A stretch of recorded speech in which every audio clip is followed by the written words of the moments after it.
The American Revolution is often remembered as a struggle for freedom and independence. However, beneath the surface of political rhetoric and military engagements lay a series of profound economic transformations that played a crucial role in the outcome of the war and the future of the new nation. In this video, we will explore the economic challenges and changes that occurred during the American Revolution, from the war's onset to the early days of independence. Before the Revolution, the American colonies had a thriving economy deeply connected to British mercantilism. The colonies primarily exported raw materials such as tobacco, rice, and timber, while importing finished goods from Britain. This trade system benefited both the colonies and the mother country, but it also left the colonies economically dependent on British markets and policies. The Navigation Acts, for instance, restricted colonial trade with other nations, forcing the colonies to rely heavily on British goods. This dependence would become a significant point of contention as tensions between Britain and the colonies grew. As the colonies moved toward open rebellion, the financial burden of war became a pressing issue. The Continental Congress, lacking the authority to impose taxes, faced the enormous challenge of funding a war effort against the world's most powerful empire. Initially, the Congress relied on loans and the issuance of paper currency to finance the war. However, these measures were fraught with difficulties. The colonies had little experience in managing large-scale public debt, and the paper currency issued by Congress, known as Continentals, was not backed by gold or silver, leading to widespread economic instability. Recognizing their financial limitations, the Continental Congress turned to foreign nations for support. France, eager to weaken its rival Britain, became a crucial ally, providing loans, military supplies, and troops to the American cause. Spain and the Netherlands also contributed loans and resources, albeit to a lesser extent. These foreign loans were vital in sustaining the war effort, allowing the Continental Army to continue fighting despite the financial challenges at home.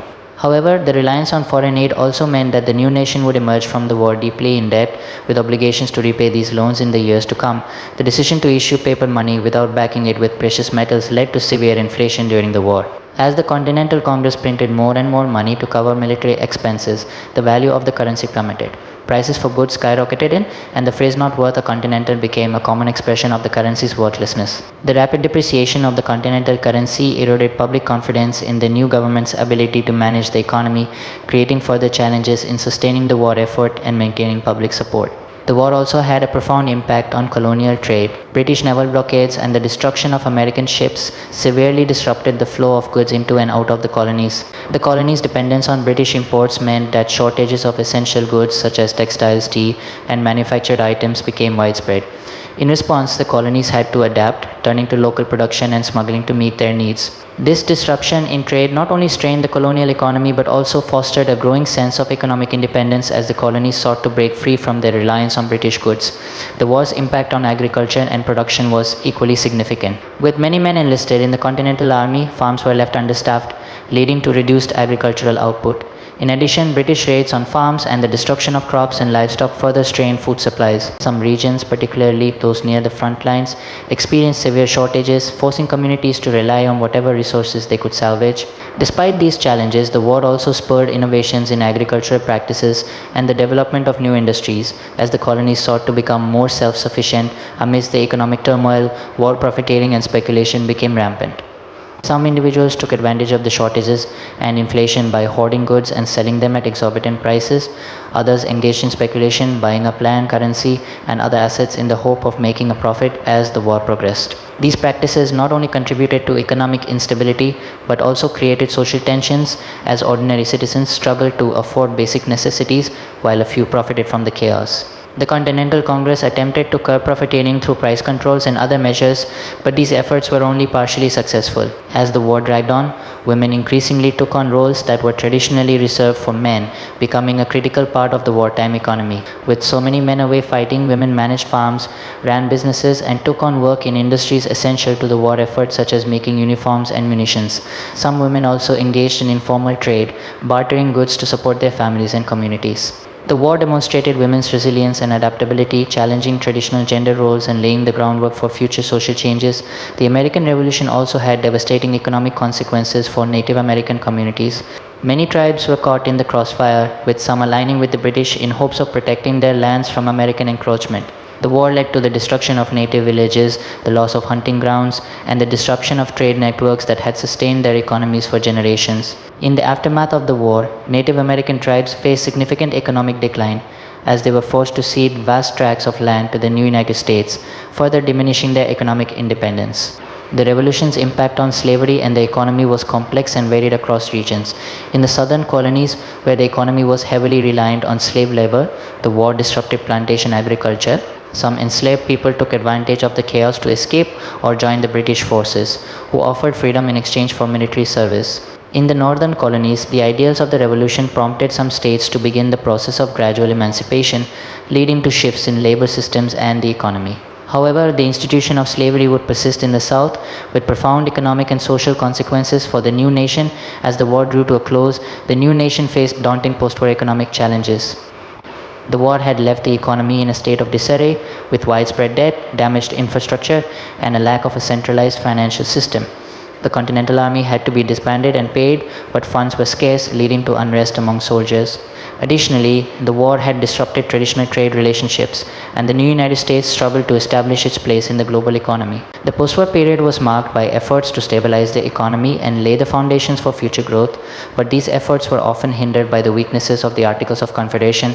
The Articles of Confederation, the first governing document of the United States, created a weak central government with limited powers, particularly in economic matters. The federal government lacked the authority to levy taxes, relying instead on voluntary contributions from the states, which were often insufficient. This lack of centralized financial control made it difficult to manage the nation's war debts and fund necessary infrastructure projects. The economic weakness of the Confederation period highlighted the need for a stronger central government, ultimately leading to the drafting of the US Constitution. One of the most significant economic debates of the post-war period was over the creation of a national bank. Alexander Hamilton, the first Secretary of the Treasury, argued that a national bank was essential for managing the nation's debt, stabilizing the currency, and fostering economic growth. Opponents, however, feared that a strong central bank would concentrate too much power in the hands of the federal government and favor the wealthy elite. Despite these concerns, Hamilton's vision prevailed, leading to the establishment of the first Bank of the United States in 1791. This institution played a crucial role in stabilizing the post-war economy and laying the groundwork for the nation's financial system. Even after achieving independence, the United States continued to face economic challenges from Britain. The British government imposed trade restrictions that limited American access to British markets, particularly in the West Indies. These restrictions hampered the growth of American exports and contributed to economic difficulties in the early years of the Republic. In response, American merchants and policymakers sought to establish new trade relationships with other nations, particularly in Europe and the Caribbean. The struggle to secure favorable trade terms and access to international markets would be a recurring theme in American economic history for years to come. Despite the challenges, the post-war period eventually saw a gradual economic recovery and growth. The end of the war allowed for the resumption of trade, and new industries began to emerge as the nation sought to reduce its dependence on foreign goods. The availability of cheap land in the West encouraged westward expansion, which in turn stimulated economic activity in agriculture, trade, and transportation. The early years of independence were marked by a sense of optimism and opportunity.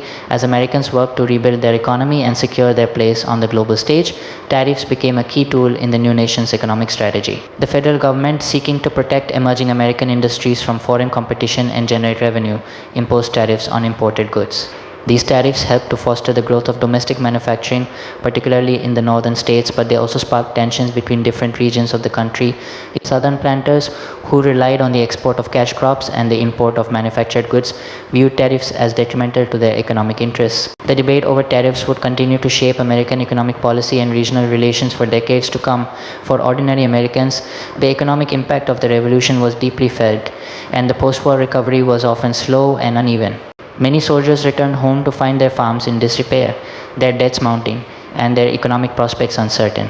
In some cases, the inability to pay debts led to foreclosure and the loss of property, fueling social unrest and contributing to events like Shays' Rebellion. Despite the hardships, the revolution also created new opportunities for economic mobility and entrepreneurship, as the removal of British restrictions allowed for greater economic freedom. The experiences of common people during this period reflect the complexities and contradictions of the revolution's economic legacy. The American Revolution marked the beginning of a transition from a colonial economy heavily dependent on Britain to an independent economy that would eventually become one of the world's largest.